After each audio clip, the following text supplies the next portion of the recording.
Hello bachcho, let's see this question. The question says 10 gram of a sample of a mixture of CaCl2 and NaCl is treated to precipitate all the calcium as calcium carbonate. This CaCO3 is heated to convert all the calcium to calcium oxide and the final mass of calcium oxide is 1.62 grams. The percent by mass of calcium chloride in the original mixture is, and the options are 32.1%, second option is 16.2%, third option is 21.8% and fourth option is 11%. तो इस question में हमसे ये कह रहे हैं कि हमने एक सैंपल लिया 10 ग्राम जिसके अंदर कैल्शियम क्लोराइड और सोडियम क्लोराइड था और हमने क्या करा, उसे ट्रीट करा और उससे सारा कैल्शियम कार्बोनेट की फॉर्म में प्रेसिपिटेट कर लिया। देन इस कैल्शियम कार्बोनेट को हमने हीट करके कैल्शियम ऑक्साइड में कन्वर्ट करा और जो हमें फाइनल मास मिला कैल्शियम ऑक्साइड का वो 1.62 ग्राम्स मिला। तो हमें बताना है कि कितना कैल्शियम क्लोराइड ओरिजिनली प्रेजेंट था सॉल्यूशन के अंदर। सो की concept of this question is की कॉन्सेप्ट इज मोल कॉन्सेप्ट। हम मोल कॉन्सेप्ट से क्वेश्चन सॉल्व करेंगे। अब हम इसमें रिवर्स में चलते हैं। पहले हम देखते हैं कि जो कैल्शियम कार्बोनेट है उसको हमने क्या करा था, हीट करा था। हीट करके उससे हमें कैल्शियम ऑक्साइड मिला और कार्बन डाइऑक्साइड गैस हमारी रिलीज हो गई होगी। और ये जो कैल्शियम ऑक्साइड मिला ये हमें 1.62 ग्राम्स मिला था।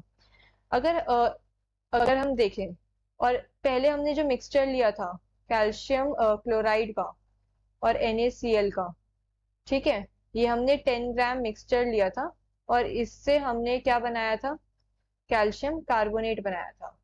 तो अगर हम एक चीज इसके अंदर नोटिस करें कि अगर हमारे पास n मोल्स प्रेजेंट होंगे कैल्शियम क्लोराइड के तो n मोल्स ही हमारे पास कैल्शियम कार्बोनेट बनेगा। और हम ऐसे बोल सकते हैं कि अगर n मोल्स कैल्शियम कार्बोनेट है तो n मोल्स ही हमारे पास कैल्शियम ऑक्साइड बनेगा, क्योंकि 1 मोल कैल्शियम कार्बोनेट से CaCO3 से हमें 1 मोल CaO मिल रहा है। अगर हम इस इक्वेशन को देखें, बैलेंस्ड इक्वेशन है, हमें 1 मोल कैल्शियम कार्बोनेट से 1 मोल कैल्शियम ऑक्साइड मिल रहा है। तो हम क्या करते हैं, पहले नंबर ऑफ मोल्स निकाल लेते हैं कैल्शियम ऑक्साइड के। तो मोलर मास निकालेंगे पहले कैल्शियम ऑक्साइड का। कैल्शियम का होता है 40, ऑक्सीजन का 16, तो मोलर मास आ गया 56। तो नंबर ऑफ मोल्स निकाले हम कैल्शियम ऑक्साइड के, नंबर ऑफ मोल्स आ गए हमारे, गिवन मास है 1.62, मोलर मास है 56। इसको सॉल्व करेंगे हम, इसको अभी ऐसे ही रहने देते हैं।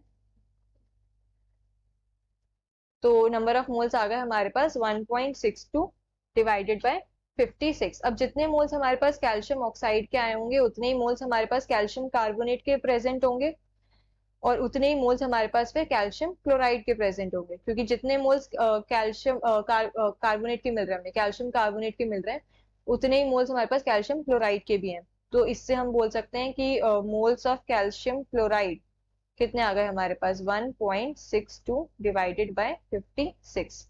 अब हमें नंबर ऑफ मोल्स मिल गए कैल्शियम क्लोराइड के, हमें क्या निकालना है, परसेंट मास निकालना था। तो पहले हम मास निकालते हैं। मोलर मास निकालेंगे हम कैल्शियम क्लोराइड का। कैल्शियम का मोलर मास कितना होता है 40, क्लोरीन का होता है 35.5 इंटू 2। तो कितना हो गया ये, इसको करेंगे 40 प्लस 71 हो जाएगा हमारे पास 111 ग्राम्स। मोलर मास निकाल लिया। तो अब हम नंबर गिवन वेट निकाल सकते हैं। गिवन वेट क्या होगा हमारा, number of moles into molar mass. Number of moles अभी हमने पीछे निकाले, कितने आए थे 1.62 डिवाइडेड बाय 56। तो 1.62 डिवाइडेड बाय 56, मोलर मास है 111। अब इसको अगर हम सॉल्व करेंगे तो हमारे पास गिवन मास कितना आ गया 3.21 ग्राम्स। और अब हमें क्या निकालना है, परसेंटेज ऑफ कैल्शियम क्लोराइड। तो परसेंटेज कैल्शियम क्लोराइड की निकालते हैं, परसेंट ऑफ CaCl2। हमने देखा कि हमारे पास जो गिवन वेट आया है वो 3.21 आया है और हमने टोटल सैंपल कितना लिया था, 10 ग्राम्स लिया था और इसको 100 से मल्टीप्लाई कर देंगे। तो इसको अगर हम सॉल्व करें तो हमारे पास कितना आ गया 32.1%, यानी 32.1% बाय मास कैल्शियम प्रेजेंट था हमारे पास ओरिजिनली, CaCl2 प्रेजेंट था originally. So the final answer is 32.1%. Hope you understood it well. Best of luck.